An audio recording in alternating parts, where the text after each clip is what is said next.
You guys, my co-sleeping, nursing all night toddler slept through the night on night 1. Hey friends, welcome back to my channel, and if you're new, welcome. My name is Jessica. I am a first-time mom to a 14-month-old named Charlotte. I post motherhood tips, cleaning videos, day-in-the-life vlogs here on my channel, so if that is something you're interested in, we'd love for you to stick around. So hit that subscribe button down below and turn on the bell to get notified every time I post a new video. Today's video is all about sleep training, specifically the FERBER method.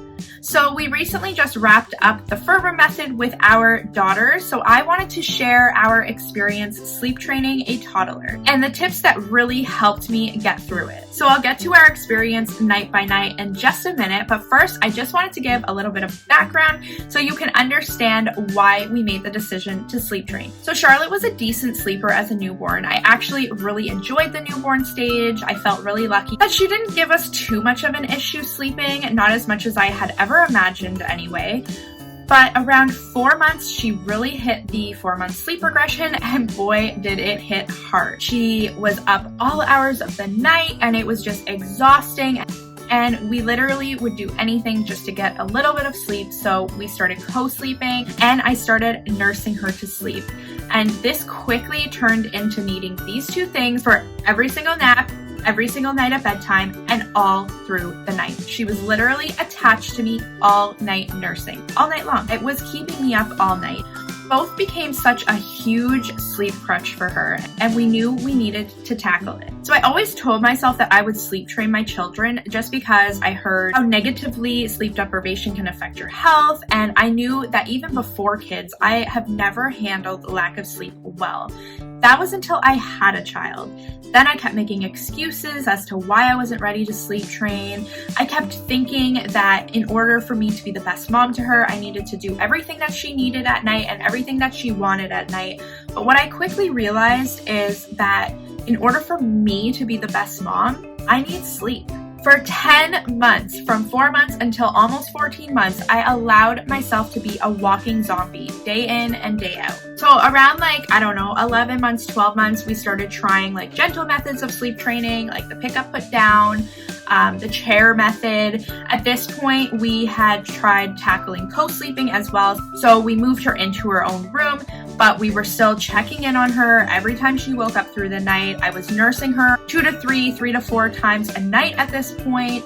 It was exhausting. And then she started staying up. She would wake up at 1 a.m. and stay up for hours, till 3 and 4 a.m. So I was just even more mentally and physically exhausted than before. So the gentle sleep training methods didn't seem to work for her. They seemed to be too overstimulating for her.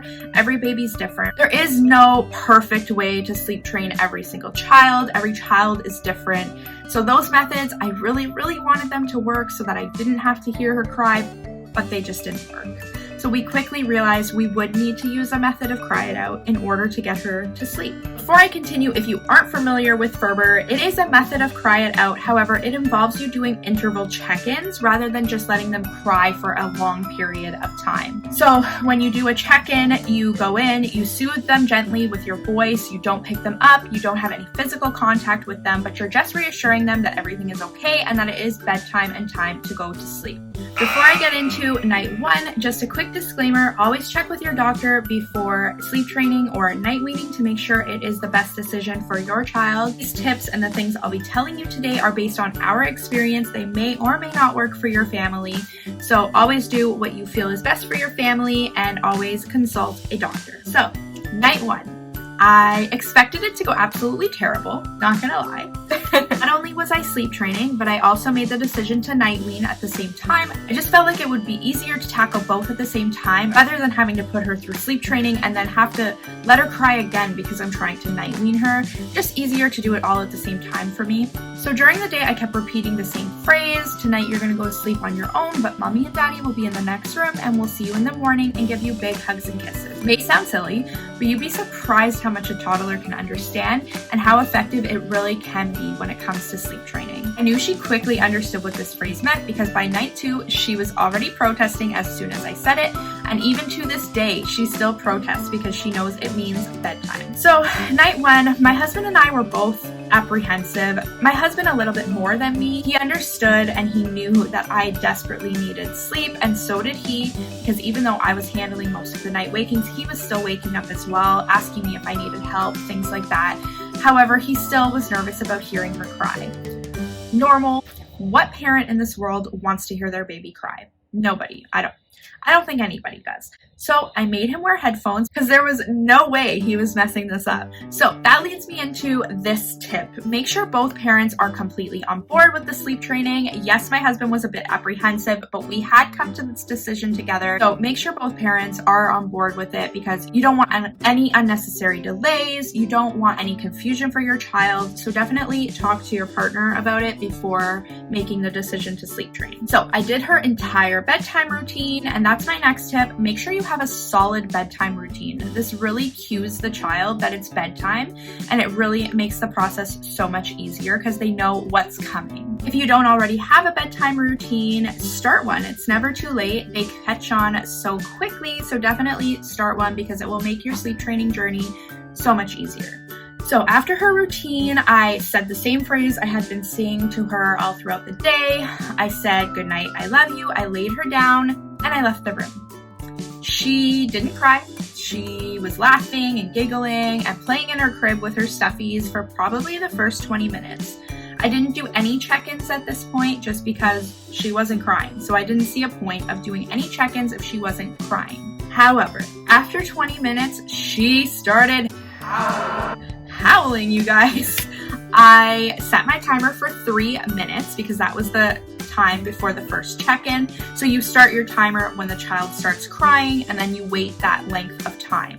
I'll insert an image here that I referenced for the check-in. I followed this schedule for our sleep training. It's based on a 7-day period. So after the 3 minutes was up, I went into her room and I did my check-in. And I did the check-in using a soothing voice. I just said something along the lines of, it's time to go to sleepy, lay down now, good night, mommy and daddy will see you in the morning, we'll give you big hugs and kisses, and good night, I love you. Something like that anyway. I was in there for less than a minute.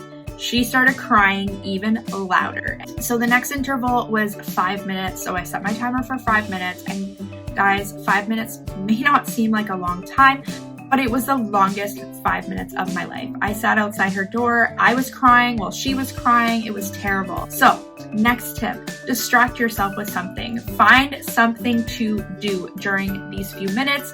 Like I said, may not seem like a long enough time to get something done, but these are the longest minutes ever, guys. So find something to do, eat some chocolate, drink some wine, play a game on your phone, whatever you have to do that will distract yourself from the crying, because it is hard. It's hard to hear your child cry. By the way, if you don't have wine on hand before you start this, go get some, because that's the mistake I made. So we made it through the 5 minutes. I did the same type of check-in. However, this time she was just reaching out to me, and so I gave her a hug. I didn't take her out of her crib. I just gave her a brief hug. We cuddled for a few seconds. She needed it. I needed it. I know you're not supposed to have any physical contact during the Ferber method, but we both just needed that. And do what you feel is best for your baby. Doesn't matter about the rules of sleep training. You know your baby best and you know what they need. So after the check-in, I left the room again, and I believe the next interval was 7 minutes. So I set my timer for 7 minutes. This time she was off and on crying for about 3 minutes, and then silence. She fell asleep. My husband and I were both so surprised that she only needed 2 check-ins that night. However, we were preparing ourselves for the night ahead. We knew it was probably going to be a long night with wake-ups, so we're extremely happy and surprised about how the first time went, but we're not expecting it to be like that for the rest of the night. So I went to bed earlier that night, just dreading a sleepless night. I was like, okay, I need to get as many hours as I can in before she wakes up for the first time. So all night, every hour, I kept waking up on my own. Not because she woke me up, because my body kept waking me up. I was checking the monitor, making sure she was okay. Not a peep, not a whimper coming from that monitor. All night long. You guys, my co-sleeping, nursing all night toddler slept through the night on night 1. Night 1. Who was this kid? So yes, I may have been up all night anticipating her wake-ups, but she didn't wake up till 6:30 a.m. the next morning. 10.5 hours sleep straight on night 1. Nights 2 and 3 were relatively easy. She cried for a couple of minutes when I put her in, but honestly, we didn't even get to the first check-in on those nights before she fell asleep, so that was great. She slept through until about 4 a.m. on both nights, cried for like a couple of minutes, but again, didn't even get to the first check-in time before she fell back to sleep. So I was like, hey, I'm feeling like a new woman at this point. This is going great. So then night 4 comes along and we hit a bit of a regression at this point. At bedtime, she protested a lot more. She cried and cried very hard. She started coughing at one point. I tried to follow the check-ins, but at some point I went in like halfway through a check-in to give her some water because I didn't want to hear my child coughing from crying so hard. I tried to just like soothe her and settle her down a bit. This was not the normal cry from the first few nights. And what I quickly realized is she was overtired. Her naps were terrible during the day on that specific day. So this brings me to my next tip. Make sure your child is getting solid naps in during sleep training, because honestly guys, an overtired baby is not an easy baby to sleep train. So at least if you can, like in the 2 weeks of sleep training, make sure they're getting their solid naps in. So whether that it requires you to stay home, take a drive, whatever you need to do to get those naps in. Also reference their age appropriate wake time to make sure you're not leaving too much or too little time between their wake windows, because this can really have an impact too. I'll insert an image here of the chart that I follow for wake windows based on age. It's from Taking Care of Babies and it's extremely resourceful. She has tons of free resources on her website as well as paid ones if you want to pay. So definitely check her out. I'll link that down below in the description box. I also use another resource called Huckleberry. It's an app that I just have on my phone and it allows me to log all of her sleep, and it actually predicts her optimal nap times and bedtime based on her pattern for that day. So it is such a great app. It's completely free, so definitely go download that. By the way, this is not sponsored. These are just 2 things that have really helped me that I definitely want to recommend for you guys to check out as well, because they have helped me so much. So I finally got her to go to sleep after a few check-ins that night. Through the night, she woke up around 4 a.m., which had been her average for the nights before. However, this time it was a little bit different. She was up from about 4 a.m. to 5:30 a.m. And even though she wasn't staying awake long enough for me to do the check-ins, she was constantly waking up through this hour and a half. And she would like wake up for a few minutes, restless, and then fall back to sleep. So I actually didn't end up doing any check-ins because she wasn't staying up long enough for me to reach that check-in point. So every time she'd wake up, I just restart my timer. So she would do this for like an hour and a half off and on, and then she'd be up for the day by 6 a.m. I didn't know what was happening. I didn't know what I was doing wrong. So of course, naturally, at 5 a.m., I started Googling. So what I came across was that sometimes babies, toddlers go through something called an extinction burst. And basically what that is like halfway through or whatever, sometimes later on in the process too, the babies will try to test their parents to see if they're going to give in. Now, I don't know how much truth there is to this, but this is what seemed like was happening for us. So that's my next tip. If you are going to sleep train and put in all this effort, be consistent and don't give up. It is hard, you guys. It is hard to hear your baby cry. Sometimes you will get less sleep during this process than you did before, but it always gets harder before it gets better. So just remember that. By night 7, she was back to normal. She was sleeping through the night. She maybe wake up once, fuss a little bit, and then go right back to sleep. Not many troubles at bedtime either. So it has now been about, I'd say like 3 to 4 weeks since we started the process. We started about 2 weeks later on naps. We didn't do naps at the same time as bedtime because I have read that it is recommended to kind of separate the two. Babies and toddlers' circadian rhythm are stronger at night, making bedtime sleep training easier than nap time sleep training. There is more opportunity to resist naps than there is for bedtime sleep because their body isn't urging them to sleep like it does at bedtime. For Charlotte, luckily, naps came sort of naturally after the 2-week process of using Ferber for her bedtime, so the transition was actually quite easy for her for naps. So that pretty much wraps up my experience sleep training my toddler. It actually went a lot easier than I expected, I'm not gonna lie.